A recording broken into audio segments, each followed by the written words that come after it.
Pendidikan adalah suatu proses yang tidak diam. Ia harus terus berubah dan berkembang sesuai dengan kondisi zaman dan juga kondisi peserta didik. Jangan bayangkan sistem pendidikan sebagai sebuah sistem besar yang hanya dapat dipikirkan dan diurusi oleh para pakar dan penentu kebijakan di pusat.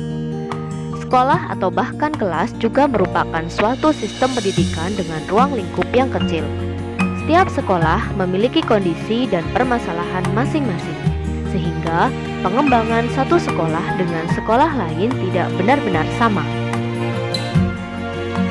Bagaimana cara untuk mengembangkan sekolah atau bahkan proses pendidikan di ruang kelas secara efektif?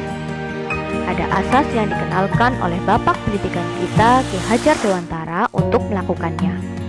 Asas tersebut dinamakan dengan asas trikon karena terdiri atas 3 asas yang berawalan kon, yaitu kontinu, konvergen, dan konsentris.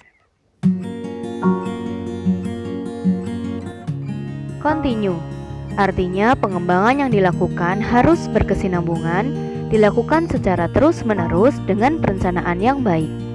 Contohnya saja penerapan pendidikan kecakapan hidup yang nantinya akan saya terapkan di sekolah harus dilakukan secara berkesinambungan, terus-menerus, tahap demi tahap dengan perencanaan yang matang.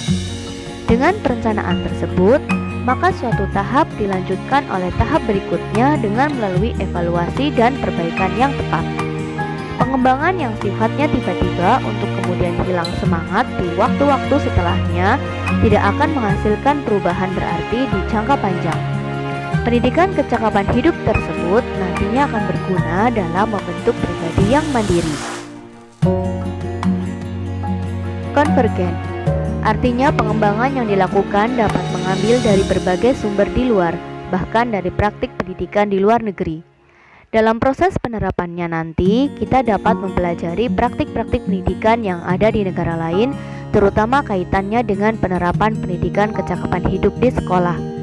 Praktik-praktik tersebut dapat kita pelajari untuk nantinya disesuaikan dengan kebutuhan yang kita miliki sendiri. Saat ini, teknologi informasi telah sedemikian canggih sehingga guru atau kepala sekolah dapat mempelajari berbagai kemajuan pendidikan dari mana saja dan kapan saja. Konsentris artinya pengembangan pendidikan yang dilakukan harus tetap berdasarkan kepribadian kita sendiri. Tujuan utama pendidikan adalah menuntun tumbuh kembang anak secara maksimal sesuai dengan karakter kebudayaannya sendiri. Meskipun kita mempelajari kemajuan bangsa lain, namun tetap semua itu ditempatkan secara konsentris dengan karakter budaya kita sebagai pusatnya. Karena pastinya pendidikan kecakapan hidup yang akan diajarkan di sekolah harus disesuaikan dengan kondisi dan kepribadian bangsa Indonesia. Demikianlah pemaparan dari saya tentang demonstrasi kontekstual pemikiran filosofis Ki Hajar Dewantara mengenai asas trikon. Saya Wiwin Yunianti, salam merdeka belajar.